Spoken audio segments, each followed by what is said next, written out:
नमस्कार दोस्तों, बहुत बहुत स्वागत है आपका इस कार्यक्रम में। दोस्तों, नया भारत, नया हिंदुस्तान। मोदी जी ने कोई कसर नहीं छोड़ रखी है कि आज इस नए हिंदुस्तान के अंदर उन्होंने हमें रहने लायक नहीं छोड़ा। चारों ओर हिंसा का दौर है, बल्कि ऐसा लगता है कि इस फैली हुई हिंसा को हमने न्यू नॉर्मल समझ के हिंदुस्तान में एक्सेप्ट कर लिया है। हिंसक होता हुआ समाज, जी हां, वायलेंट होता हुआ समाज। कहीं कोई मर्द किसी औरत के टुकड़े कर रहा है, कहीं कोई औरत किसी मर्द के टुकड़े कर रही है, कहीं मां बेटियों की इज्जत लूटी जा रही है, कहीं छोटी बच्चियों के साथ बलात्कार किया जा रहा है। हिंदुस्तान में अगर एक चीज प्रोमिनेंट है तो खौफ का माहौल है। आपकी मां, बहन, बेटियां बाहर निकल जाएं तो सुरक्षित नहीं है। समाज के कॉकरोच, कीड़े, मानसिक रूप से विकृत लोगों की संख्या बढ़ती चली जा रही है। अब ये चंद लोग नहीं है, ये बहुत सारे लोग हैं। हम हिंदुस्तान की बात करते हैं कि हमारी मां बहनें बाहर निकलती हैं, उनके साथ छेड़खानी होती है, उनके मंगलसूत्र लूट लिए जाते हैं। मोदी जी कहते हैं कि ये पार्टी आएगी तो आपका मंगलसूत्र बेच देगी। पर वो कौन लोग हैं करोड़ों के अंदर जो सड़क पर जाती महिलाओं के मंगलसूत्र लूट लेते हैं? वो कौन सी पार्टी से हैं? कौन से दल से हैं? वो कौन है जो बड़े बड़े नारे लगाते हैं, धार्मिक उन्माद के नारे लगाते हैं, हाथ में कुछ खास एक रंग के झंडे लेकर और लोगों में नफरत भरते हैं? वो कौन लोग हैं जो चर्च के सामने आने पर या मस्जिद के सामने आने पर जोर जोर से वल्गर गीत बजाते हैं और नारे लगाते हैं और उन पर चढ़कर अपना झंडा लगा देते हैं? इस हिंदुस्तान में सिर्फ एक ही चीज देखने को मिल रही है: हिंसा, खौफ, नफरत, धार्मिक उन्माद। अच्छा खासा हिंदुस्तान था, मोदी ने इसे रहने लायक नहीं छोड़ा। जीन्स तो वही थी, आरएसएस की थी ना। अब प्रियांक खड़गे तो काफी लड़ रहे हैं ना कि इसको बैन किया जाए। क्या कहा जाए? इस देश को अब नॉन स्टेट एक्टर्स की आदत पड़ जानी चाहिए, वो पड़ चुकी है। सुरक्षित क्या है आपका? क्या आपका रुपया सुरक्षित है? नहीं साहब।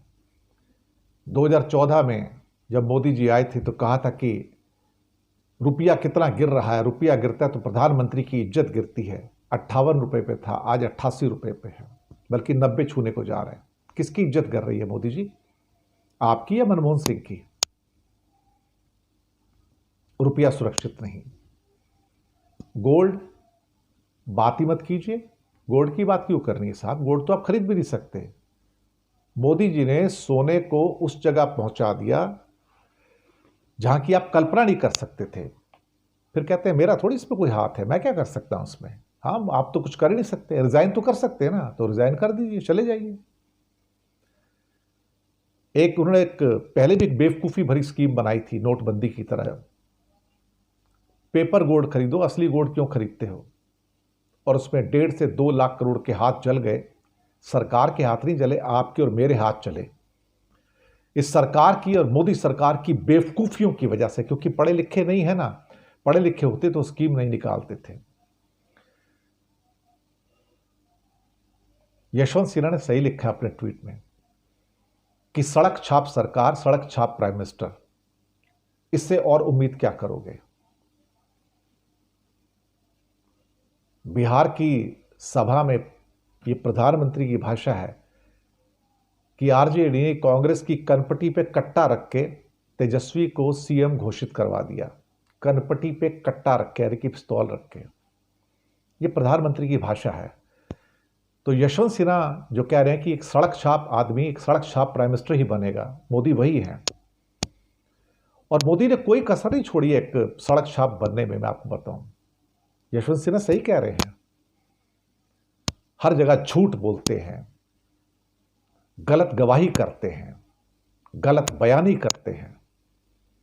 दुर्भाग्य देश का कि ऐसा व्यक्ति जो पढ़ा लिखा नहीं है, जो बेईमानियां करता है, जो नकली सर्टिफिकेट बनाता है, और उसका कानून भी कुछ नहीं करता, उसको कोर्ट भी कुछ नहीं करता, कोर्ट भी उससे डरता है।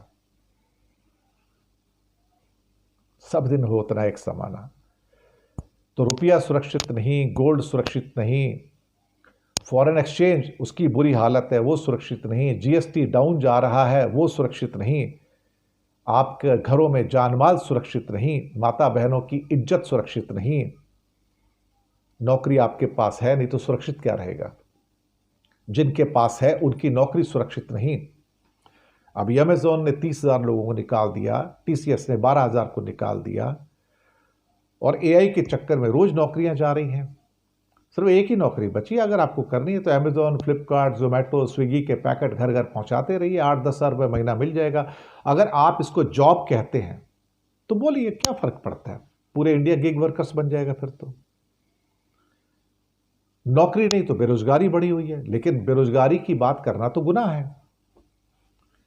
छठ पूजा आई तो मोदी जी को नहलाने का बंदोबस्त किया गया। अब मोदी जी जमुना में कैसे नहाए, जमुना तो गंदी है, गटर है वो तो, उसके अंदर झाग उठते हैं, गंदा गटर का पानी है, आदमी का पैर चला जाए तो उसको स्किन प्रॉब्लम हो जाए वहां पे भाई साहब।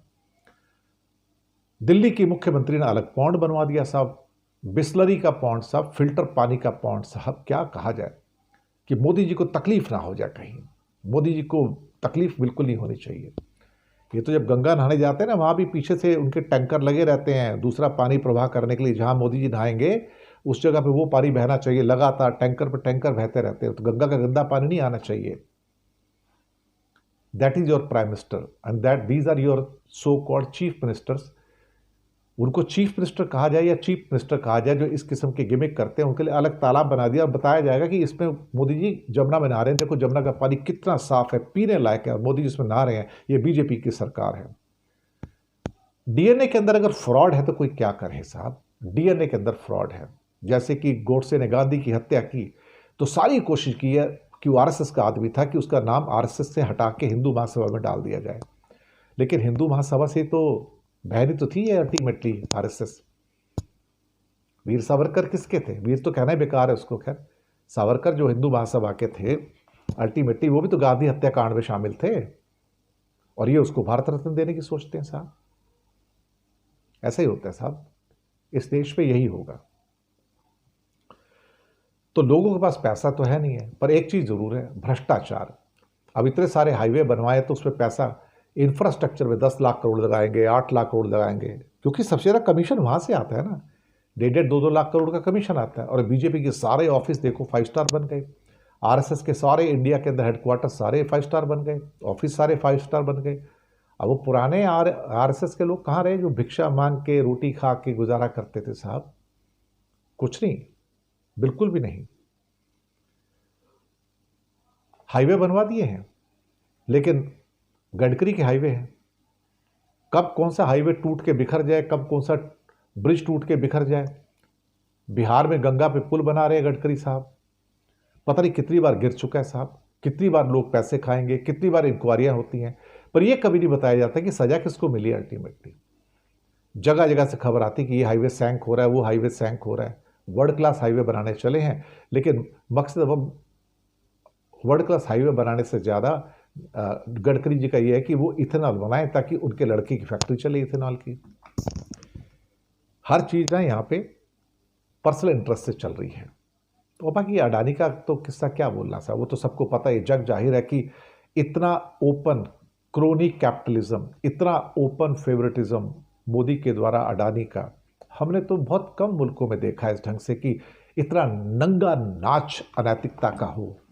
इतना नंगा नाच तो सिर्फ ले दे के मोदी जी ही कर सकते हैं, और तो कोई कर नहीं सकता।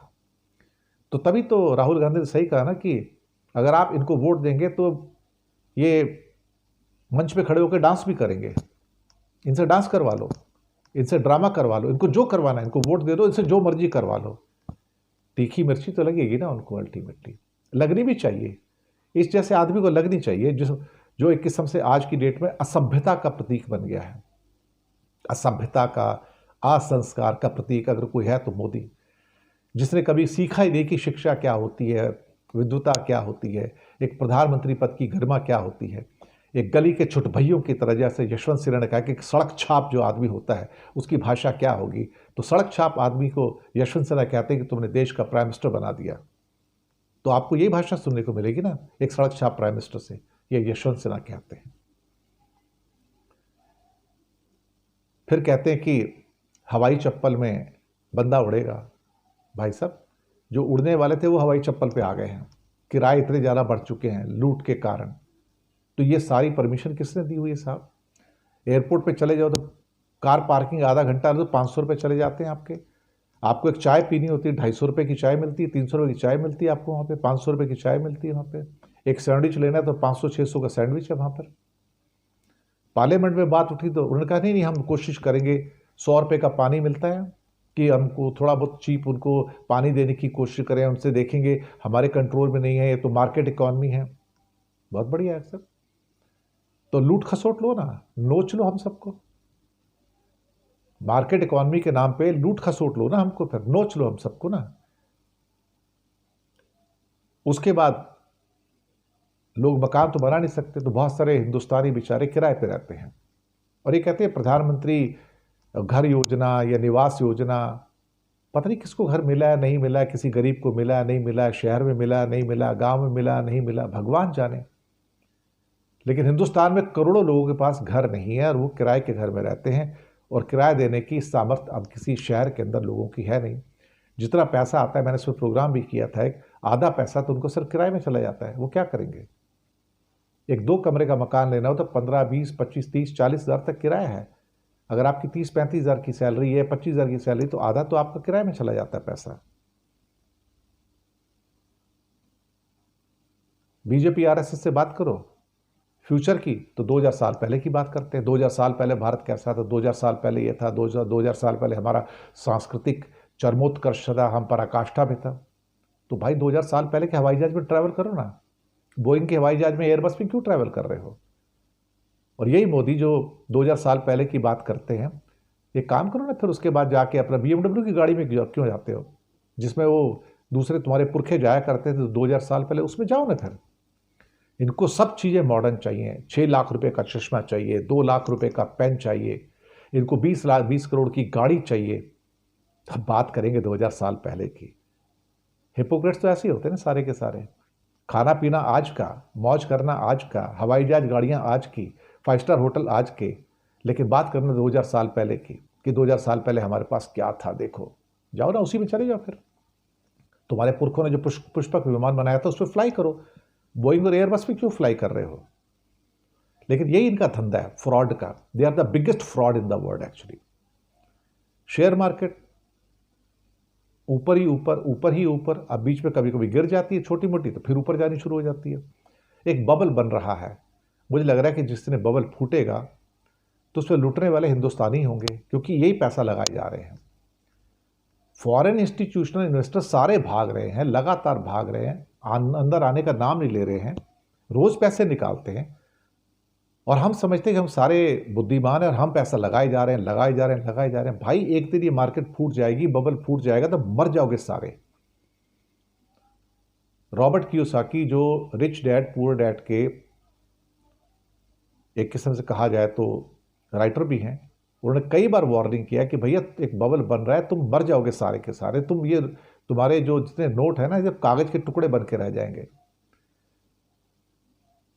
पर कौन सुनता है साहब, कौन सुनता है? और हमारा मीडिया वो सुबह से लेकर शाम तक हमारी अपनी नाव के, इंडिया की नाव में छेद मोदी जी ने कर दिए। इतने छेद करे कि हमारी इंडिया की नाव डूबी पड़ी है।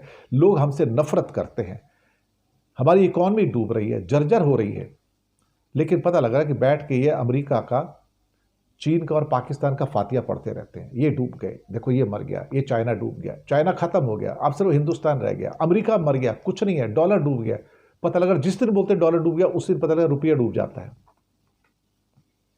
ये डॉलर डूब रहा है, रोज डॉलर डूबता है, डॉलर खत्म हो रहा है, अमेरिका डूब रहा है। तो भाई फिर उसके पीछे उससे धंधा क्यों कर रहे हो तुम? डूबते हुए देश से धंधा क्यों कर रहे हो? तुमसे अपना रुपया तो संभाला नहीं जा रहा है। दरअसल क्या है ना, हमने इस देश में ना अब करोड़ों जयचंद और मीर जाफर पैदा कर लिए हैं, करोड़ों। भारत में अब भगत सिंह और चंद्रशेखर आजाद और गांधी पैदा नहीं होते, या नानक पैदा नहीं होता, यहां जयचंद और मीर जाफर पैदा होते हैं। यहां पे ज्ञानेश कुमार जैसे लोग पैदा होते हैं जो संविधान को धोखा देते हैं। यहां पर जो बाकी ब्यूरोक्रेट्स हैं सारे के सारे, जो अजीत डोवाल जैसे लोग हैं और बाकी पूरी जयशंकर जैसे लोग हैं, जो बेसिकली भारत के संविधान को धता बता रहे हैं। यहां पे वो लोग हैं बीजेपी आरएसएस के, बजरंग दल के और वीएचपी के, जो हिंदुस्तान के संविधान को उठाकर बाहर फेंक चुके हैं। और इन्होंने फैलाया क्या है यहां पर? हिंसा, खौफ, नफरत, धार्मिक उन्माद। एक हिंदू तालिबान की संरचना कर दी गई है इस देश में, हिंदू तालिबान की संरचना। इससे ज्यादा मैं आप और क्या कह सकता हूं आपसे? मुझे कहने की जरूरत भी नहीं है। ये हालात है मेरे मुल्क के कि अच्छे खासे हिंदुस्तान का बेड़ा गर्क कर दिया मोदी और मोदी सरकार ने। दरअसल शुक्र है कि 65 सालों के बाद में इनके हाथ में सत्ता आई है। अगर कहीं 1947 में आगे होती तो अब तक हिंदुस्तान के 20 टुकड़े हो चुके होते थे। क्योंकि इन्होंने जिंदगी में जोड़ना नहीं सीखा, तोड़ना सीखा है। ये बात तो अखंड भारत की करते हैं, लेकिन ये कायर हैं एक्चुअली। ये कायरता की पराकाष्ठा है। ये आपसे कहेंगे कि कश्मीर हमारा है, पीओके हमारा है, लेकिन उसे वापस लेने का प्रयास नहीं करेंगे कभी। इनमें हिम्मत नहीं है। मैंने कहा कायर तो इनका, कायरपन इनके डीएनए के अंदर है। ये अक्साई चिन्ह के जाने की बात करेंगे, इंदिरा गांधी को या फिर नेहरू को रोज गालियां देंगे, राजीव गांधी को गालियां देंगे, लेकिन वापस लेने का प्रयास नहीं करेंगे, क्योंकि ये कायर हैं बेसिकली। कायरता से कुछ प्राप्त नहीं होता है। कायरता सिर्फ गालियां दे सकती है और कुछ नहीं हो सकता। तो पूरी बीजेपी और पूरे आरएसएस ये कायर लोगों से भरे हुए लोग हैं। प्रियंका गांधी सही कहती है कि सारे के सारे कायर हैं। प्रियंका गांधी सही कहती है कि मोदी खुद भी एक कायर हैं और ये कुछ नहीं कर सकते। और यशवंत सिन्हा कहते हैं कि सड़क छाप है। क्या कहा जाए, क्या कॉम्बिनेशन है साहब, सड़क छाप और कायर। ये भला हिंदुस्तान का क्या भला करेंगे? ये तो यहाँ पैसे कमाने के लिए आए हैं, सत्ता के लिए आए हैं। इनको तो ना हिंदुस्तान से कुछ लेना है, ना हिंदुस्तान के 140 करोड़ आवाम से कुछ लेना है। इन्हें कुछ नहीं लेना साहब। इन्हें तो यहां पर एक तालिबान बनाना है, एक हिंदू तालिबान। तभी तो कहते हैं ना कि पूरी दुनिया में जो चर्चे हैं सैफरन टेरर के, भगवा आतंकवाद के, इन्होंने तो पैदा किया अल्टीमेटली। वैसे भगवा आतंकवाद को पैदा करने वाला तो पहले गोडसे था, लेकिन उसके पीछे भी कुछ और लोग थे, तो गोडसे उसका प्रोडक्ट था। लेकिन अब तो आपको गली गली में गोडसे मिलते हैं साहब। नहीं मिलता तो गांधी नहीं मिलता। अच्छे खासे हिंदुस्तान में हमें रहने लायक नहीं छोड़ा। वाह मोदी जी, वाह। बहुत बहुत शुक्रिया। चैनल को सब्सक्राइब कीजिएगा, लिंक आगे भेजिएगा। हो सके तो छोटी छोटी आर्थिक मदद भी कर सकते हैं। नीचे में आपके लिए यूपीआई नंबर और बैंक अकाउंट नंबर दोनों दिए हैं। किसी एक को चुनकर छोटी सी मदद करेंगे तो अच्छी पत्रकारिता को बचाने में आप हमारे सहयोगी भी बनेंगे। धन्यवाद आपका।